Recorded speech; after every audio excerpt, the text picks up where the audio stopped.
नमो भगवते वासुदेवाय। 10वां अध्याय। श्री कृष्ण का द्वारका गमन।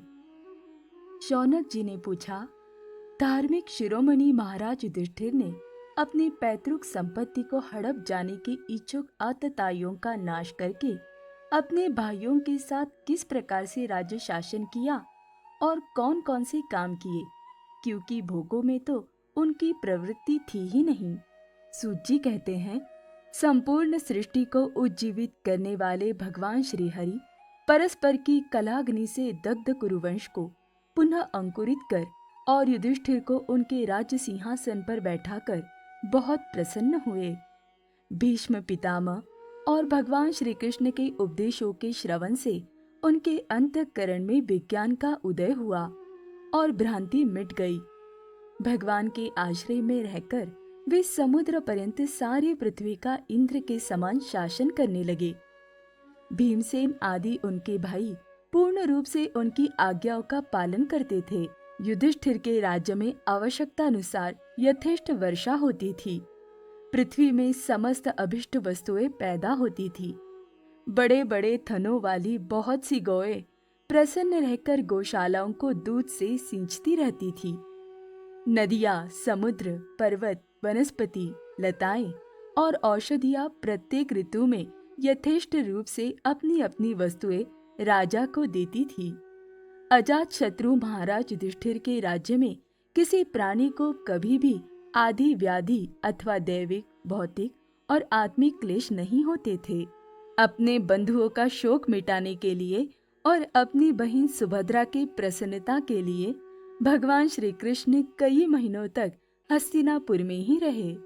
फिर जब उन्होंने राजा युधिष्ठिर से द्वारका जाने की अनुमति मांगी, तब राजा ने उन्हें अपने हृदय से लगाकर स्वीकृति दे दी। भगवान उनको प्रणाम करके रथ पर सवार हुए।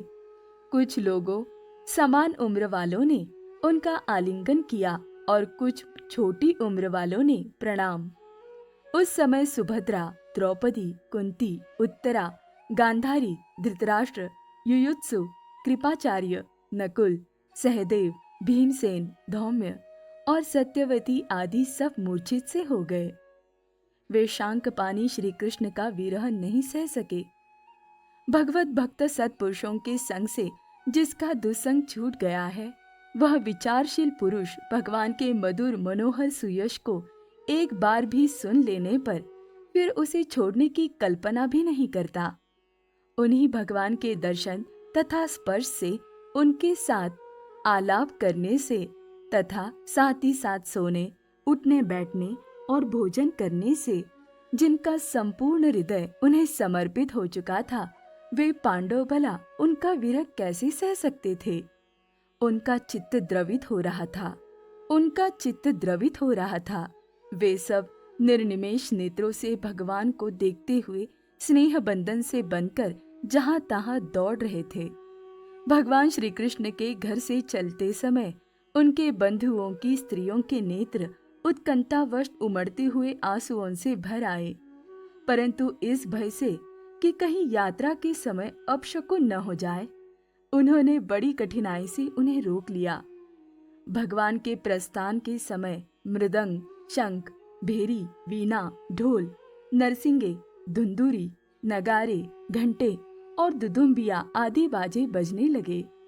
भगवान के दर्शन की लालसा से कुरुवंश की स्त्रियां अटारियों पर चढ़ गई और प्रेम, लज्जा एवं मुस्कान से युक्त चितवन से भगवान को देखती हुई उन पर पुष्पों की वर्षा करने लगी।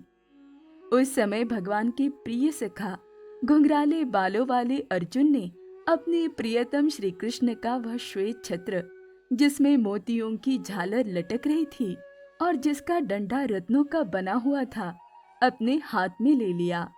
उद्धव और सात्यकी बड़े विचित्र चवर डुलाने लगे। मार्ग में भगवान श्री कृष्ण पर चारों ओर से पुष्पों की वर्षा हो रही थी। बड़ी ही मधुर झांकी थी। जहां तहां ब्राह्मणों के दिए हुए सत्य आशीर्वाद सुनाई पड़ रहे थे। ये सगुण भगवान के तो अनुरूप ही थे, क्योंकि उनमें सब कुछ है, परंतु निर्गुण के अनुरूप नहीं थे, क्योंकि उनमें कोई प्राकृत गुण नहीं है। हस्तिनापुर की कुलीन रमणियां, जिनका चित्त भगवान श्री कृष्ण में रम गया था, आपस में ऐसी बातें कर रही थी जो सबके कान और मन को आकृष्ट कर रही थी।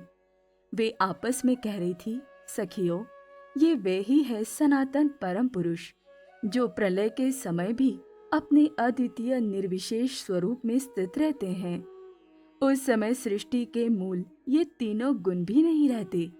जगदात्मा ईश्वर में जीव भी लीन हो जाते हैं और महतत्वादी समस्त शक्तियां अपने कारण अव्यक्त में सो जाती है।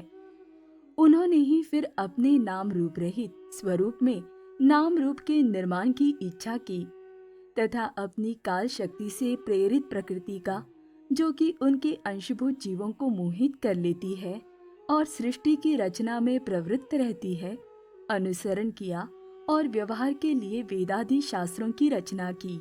इस जगत में जिसके स्वरूप का साक्षात्कार जितेंद्रिय योगी अपने प्राणों को वश में करके भक्ति से प्रफुल्लित निर्मल हृदय में किया करते हैं, ये श्री कृष्ण वही साक्षात पर ब्रह्म है।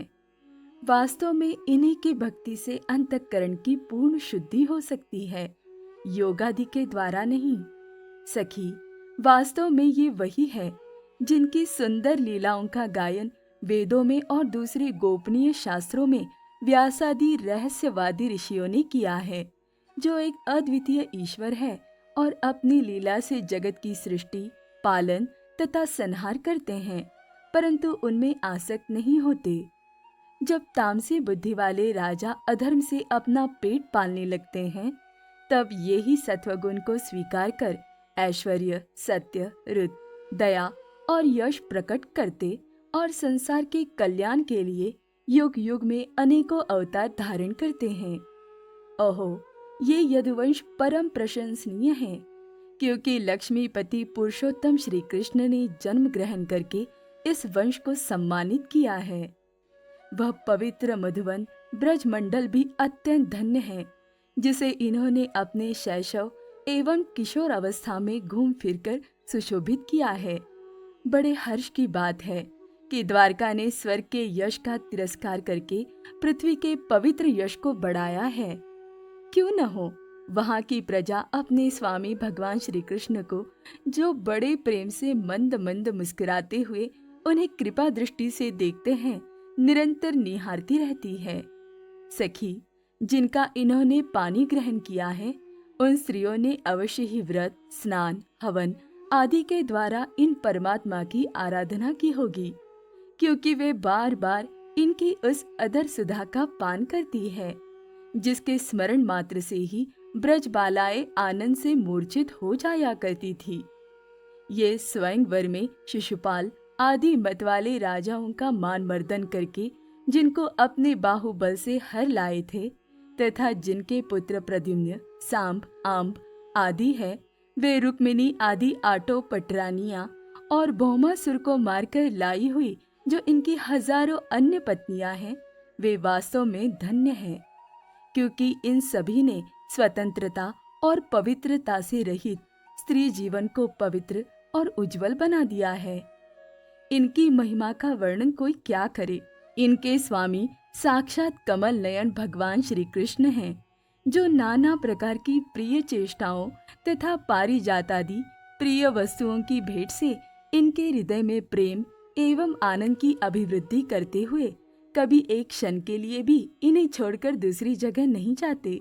हस्तिनापुर की स्त्रियां इस प्रकार बातचीत कर ही रही थी कि भगवान श्री कृष्ण मंद मुस्कान और प्रेम पूर्ण चितवन से उनका अभिनंदन करते हुए वहां से विदा हो गए। अजात शत्रु युधिष्ठिर ने भगवान श्री कृष्ण की रक्षा के लिए हाथी, घोड़े, रथ और पैदल सेना उनके साथ कर दी। उन्हें स्नेहवश ये शंका हो आई थी कि कहीं रास्ते में शत्रु इन पर आक्रमण न कर दे। सुदृढ़ प्रेम के कारण कुरुवंशी पांडव भगवान के साथ बहुत दूर तक चले गए। वे लोग उस समय भावी विरह से व्याकुल हो रहे थे। भगवान श्री कृष्ण ने उन्हें बहुत आग्रह करके विदा किया और सात्यकी, उद्धव आदि प्रेमी मित्रों के साथ द्वारका की यात्रा की। शौनक जी वे कुरु जांगल, पांचाल, शूरसेन, यमुना के तटवर्ती प्रदेश ब्रह्मावर्त, कुरुक्षेत्र, मत्स्य, सारस्वत और मरुधन्व देश को पार करके सौवीर और आभिर देश के पश्चिम आंतर देश में आए। उस समय अधिक चलने के कारण भगवान के रथ के घोड़े कुछ थक से गए थे। मार्ग में स्थान स्थान पर लोग उपहार आदि के द्वारा भगवान का सम्मान करते। सायंकाल होने पर वे रथ पर से भूमि पर उतर आते और जलाशय पर जाकर संध्या वंदन करते। ये उनकी नित्यचर्या थी। ओम नमो भगवते वासुदेवाय।